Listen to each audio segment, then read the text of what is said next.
करने वाले हैं आरबीएल बैंक के बारे में। जी गाइस, हाँ, यदि आप एफडी कराना चाहते हैं, आपके पास कुछ पैसे हैं, जैसे कि मान लीजिए यदि आपके पास 50,000 रुपये हैं या फिर 1 लाख रुपए हैं और आप उस पैसे को एफडी कराना चाहते हैं, या 2 लाख रुपए हैं उस पैसे को एफडी कराना चाहते हैं और सोच रहे हैं कि हमारे पास ज़्यादा समय भी नहीं है, मान के चलिए अब जैसे उस पैसे को आप किसी बिजनेस वगैरह कुछ और काम में लगाना चाहते थे, लेकिन वो आपके पास मान के चलिए 6 महीना या फिर 1 साल या फिर 1.5 साल या फिर मतलब जो भी है इसी के आसपास का आपके पास टाइम है। सोच रहे हैं उस पैसे को हम इन्वेस्ट करके थोड़ा एफडी वगैरह में, तो हम उसे अच्छा खासा पैसा थोड़ा सा रिटर्न कमा लें। तो इस वीडियो को पूरा कंप्लीट देखिएगा। मैं यहाँ पर एक ऐसा बताने वाला हूँ जहाँ पर आपको 8.5% का इंटरेस्ट रेट मिलने वाला है, जो कि जनरली मिलता नहीं है कहीं। तो गाइस, इस वीडियो को पूरा कंप्लीट देखिएगा। इस वीडियो में हम बात करने वाले हैं 8.5% कैसे आप इंटरेस्ट रेट ले सकते हैं। देखिए दोस्तों, ये डेटा जो बिल्कुल लेटेस्ट डेटा की हम बात करने वाले हैं, बिल्कुल फरवरी में बिल्कुल लेटेस्ट डेटा की बात करने वाले हैं। इसमें आपको यहाँ पर देख सकते हैं कि यहाँ पर सेविंग अकाउंट का जी देखिए यहाँ पर दिखा रहा है कि 3.5% का आपको इंटरेस्ट रेट मिलने वाला है। लेकिन ये 3.5% ये सेविंग अकाउंट ही नहीं, आपको एफडी पर भी मिलता है 3.5% का इंटरेस्ट। लेकिन कंडीशन इतना है कि आपका जब आपका 1 महीने के अंदर 30 दिन के अंदर अगर आपका पैसा जमा है 15 दिन के लिए, 20 दिन के लिए, तो आपको सिर्फ 3.5% का इंटरेस्ट रेट मिलता है। 8% का इंटरेस्ट रेट तब मिलेगा जब कम से कम आपका पैसा 1 साल के लिए फिक्स डिपॉजिट रहेगा। सो गाइस, यहाँ पर आप देख सकते हैं आरबीएल बैंक में जो अगर आप 14 दिन के लिए एफडी कराते हैं, तो यहाँ पर जो नॉर्मल लोग हैं उनको 3.5% और सीनियर सिटीजन के लिए 4% मिलता है। वहीं पर अगर आप 45 दिन के लिए एफडी कराते हैं तो 4% आपको नॉर्मल लोगों के लिए मिलता है, सीनियर सिटीजन को 4.5% का मिलता है। यदि आप 90 दिन के लिए एफडी कराते हैं तो यहाँ पर आपको 4.5% का इंटरेस्ट मिलता है और सीनियर सिटीजन को 5% का मिलता है। यदि आप 180 दिन के लिए एफडी कराते हैं, मतलब 6 महीने के लिए, तो 0.5% का आपको लोगों को मिलता है, नॉर्मल लोगों को, और सीनियर सिटीजन को करीब 5.25% का मिलता है। यदि आप 180 दिन से अधिक, मतलब 6 महीने से अधिक और 1 साल से कम के लिए एफडी कराते हैं, मान के लिए 8-9 महीने के लिए एफडी कराते हैं, तो वहाँ पर आपको 5.5% का और यहाँ पर सीनियर सिटीजन को करीब 6% का इंटरेस्ट रेट मिलता है। इस तरीके से आप यहाँ एक बार देख लेना। अगर मैं सारी चीज़ें बोलता जाऊँगा, पढ़ता जाऊँगा, थोड़ा सा वीडियो लॉन्ग हो जाएगी।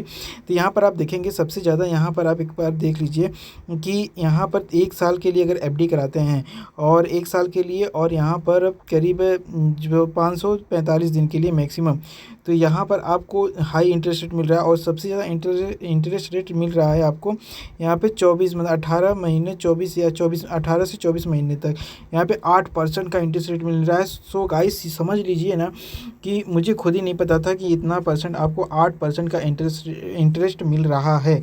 सो अगर आपको देखिए जनरल लोगों को 8% इंटरेस्ट मिलना दोस्तों बिल्कुल भी इम्पॉसिबल है, मतलब नामुमकिन है गाइस। किसी भी बैंक आप चले जाइएगा, एसबीआई देख लीजिएगा, यूको देख लीजिएगा, यूनियन देख लीजिएगा, कैनरा देख लीजिए, बैंक ऑफ बड़ौदा देख लीजिए, पीएनबी देख लीजिएगा, एचडीएफसी देख लीजिए, एक्सिस देख लीजिए, जितने भी बैंकिंग हैं उसमें सब में आपको देखने को मिल जाएगा कि आपको कम से कम 7.5 या 8% से कम, मतलब 7.5% या 7.6% आपको मैक्सिमम जो जनरल लोगों के लिए मिल रहा है। अभी कुछ में तो सिर्फ ओनली 7% ही मिल रहा है। 7.5 तो बहुत ही ज़्यादा बता दिया। लेकिन यहाँ पर आप देख सकते हैं सिर्फ जनरल लोगों को 8% का इंटरेस्ट रेट मिल रहा है और सीनियर सिटीजन को तो यार भाई साहब क्या बताएं, 8.5% का इंटरेस्ट रेट मिल रहा है।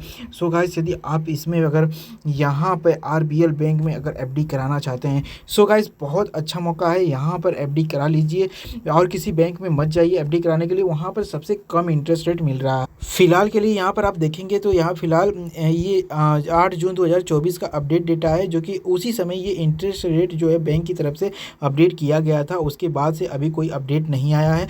अगर कोई नया अपडेट आएगा तो हम आपको तुरंत बता देंगे, जो कि आरबीएल बैंक का जो भी अपडेट तुरंत आएगा। लेकिन जो अपडेट आज के डेट में जो मतलब इंटरेस्ट रेट चल रहा है वही मैं आपको बता रहा हूँ। सो गाइस, अब इंटरेस्ट रेट के बाद यहाँ पर अगर आप कुछ प्रॉफिट देख लेते हैं कि क्या क्या लाभ हैं आरबीएल बैंक में यदि आप एफडी कराते हैं, तो 7 साल से मिनिमम आप 7 डेज़ के लिए एफडी करा सकते हैं, मैक्सिमम 20 साल के लिए आप एफडी करा सकते हैं। दूसरी बात यहाँ पर है कि जहाँ पर भी चाहें तहाँ पर भी बहुत खाता खोल सकते हैं, देश के किसी कोने पर एफडी करा सकते हैं, खाते को एक जगह से दूसरी जगह ट्रांसफ़र कर सकते हैं और बहुत ही ईजी मतलब प्रोसेस है एफडी कराने के लिए। और 100% जो गारंटेड होता है कि आपका जो पैसा सिक्योर रहेगा और आप जो है जब चाहें पैसे को निकाल भी सकते हैं। और दूसरी बात यहाँ पर देख सकते हैं कि आपका जो इनकम है, जो आपका इंटरेस्ट है, वो आप मंथली बेसिस पे चाहें तो निकाल सकते हैं। बाकी समय से पहले अगर आप निकालना चाहते हैं, प्री मैच्योर विथड्रॉ करना चाहते हैं, तो उसका आपको कुछ पेनाल्टी चार्ज देना पड़ेगा, जिसका पॉइंट होता है 0.5% से लेकर के 1% तक का आपका पेनाल्टी चार्ज लगता है। और यदि आप आरबीएल बैंक में अपना खाता जो है बिल्कुल ऑनलाइन या ऑफलाइन दोनों माध्यम से खोल सकते हैं। देखिए दस्तावेज अगर हम बात करें एलिजिबिलिटी, तो यहाँ पर आप देख सकते हैं भारत के निवासी होना चाहिए और अगर आरबीएल बैंक में आपका खाता जरूर होना चाहिए, तभी आप इसमें एफडी करा सकते हैं।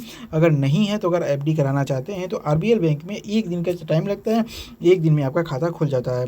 बाकी यहाँ पर आप देखेंगे जो डॉक्यूमेंट लगते हैं वो डॉक्यूमेंट आपको यहाँ पर देख सकते हैं, पहचान पत्र, निवास पहचान पत्र, यहाँ पर जो भी है बैंक का, अगर आपका अकाउंट पहले से है तो आपका बैंक का विवरण लगेगा, स्टेटमेंट नहीं है तो कोई दिक्कत नहीं है। बाकी आपको फ़ोटो देना होगा, पैन कार्ड देना होगा, मतलब आधार कार्ड, पैन कार्ड और बैंक स्टेटमेंट, यही 3 चीज़ बेसिकली है। और इतना देने के बाद फ़ोटो वगैरह लगेगा तो वो लाइव फ़ोटो भी आपका ले लेंगे, इसमें कोई दिक्कत होने वाली नहीं है। सो गाइस हम कैलकुलेटर से एक बार समझ लेते हैं कि यदि आपको यहाँ पे 8% का रेट ऑफ इंटरेस्ट मिल रहा है या 8.5% तक का, तो आपको कितना रिटर्न मिलने वाला है। जैसे कि मान लीजिए आपने 3 लाख रुपए जमा किए हैं, 8% के हिसाब से 3 साल के लिए आपने जमा किया, और समझ लीजिए कि 3 लाख पर 8% के हिसाब से आपको मिलेगा 80,473 रुपये। मतलब जो फाइनल अमाउंट आपकी हो जाएगी 3,80,473 रुपये। उसी तरीके से अगर हम बात करें 3 लाख पर 8.5% का अगर इंटरेस्ट रेट मिल रहा है आपको, तो 3 साल में आपको जो मिलेगा वो 86,106 रुपये। मतलब कि आपको 6% का एक्स्ट्रा बेनिफिट मिल रहा है, सॉरी 6,000 रुपये का। अगर वही 3 साल में 3 लाख पर अगर 0.5% बढ़ा दिया जाए, आपको 6,000 रुपये का एक्स्ट्रा बेनिफिट मिल रहा है, जो टोटल अमाउंट आपका मिल जाएगा 3,86,116 रुपये फाइनल अमाउंट आपका मिलेगा। सो गाइस आई होप कि ये वीडियो आपको पसंद आई होगी। वीडियो पसंद आई हो तो प्लीज़ वीडियो को लाइक करिए, चैनल को सब्सक्राइब करिए। मिलते हैं नेक्स्ट वीडियो में, तब तक के लिए नमस्कार, जय।